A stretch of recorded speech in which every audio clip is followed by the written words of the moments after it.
Assalamualaikum warahmatullahi wabarakatuh. Alhamdulillah. Allahumma shalli ala sayyidina Muhammad wa ala ali sayyidina Muhammad. Berjumpa lagi kita di pertemuan kali ini, yaitu membahas tentang kebijakan Belanda di Indonesia. Ini kita awali dengan kebijakan seorang tokoh yang bernama Daendels, di mana Daendels ini dikenal dengan seorang yang bertangan besi, jenderal bertangan besi. Berarti ia bisa dikatakan dia seorang yang sangat keras sekali. Ia memerintah dengan menerapkan disiplin sangat tinggi, keras dan tajam dan kejam.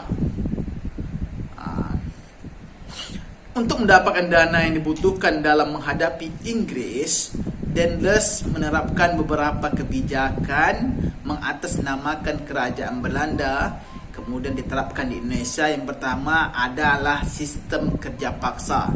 Ini ingat betul kebijakan yang dilakukan oleh Daendels atau kerajaan Belanda. Kerja paksa atau lebih dikenal dengan Rodi, kemudian melaksanakan pajak berupa hasil bumi, di mana hasil bumi yang kita dapat nanti dikenakan pajak, kita membayar ke Belanda. Itu lebih dikenal dengan kontingenten dalam bahasa Belandanya. Kemudian menetapkan kewajiban menjual hasil bumi hanya kepada pemerintah Belanda dengan harga ditetapkan oleh Belanda. Jadi hasil bumi yang ditanam oleh kaum pribumi nanti wajib dijual ke Belanda dengan harga yang ditetapkan oleh Belanda itu sendiri. Kemudian mewajibkan rakyat untuk menanam kopi. Jadi tanaman itu sudah ditetapkan oleh pemerintah Belanda, yakni tanaman kopi. Wajib masyarakat menanam kopi, di mana hasilnya akan dijual ke Belanda nantinya. Kemudian melepaskan tanah ke pihak asing.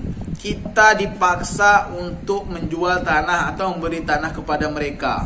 Kemudian kita dipaksa juga untuk bertanam di tanah tersebut. Kemudian hasil dari tanaman itu harus kita jualkan kepada pihak Belanda itu sendiri. Inilah kebijakan yang dilakukan oleh salah satu tokoh dari Belanda, yaitu Daendels, yang sangat terkenal sekali kekejamannya, yang dikenal dengan tangan besi yang sangat luar biasa. Satu lagi, Konon katanya dari sumber, dia ini membangun jalan dari Anyar ke Penarukan. Bayangkan segitu jalan yang dibangun sehingga memakan korban hampir 3.000 nyawa. Karena dikerja paksa, tidak dikasih makan yang bergizi, akhirnya banyak korban yang berjatuhan dalam proyek pembangunan jalan ini.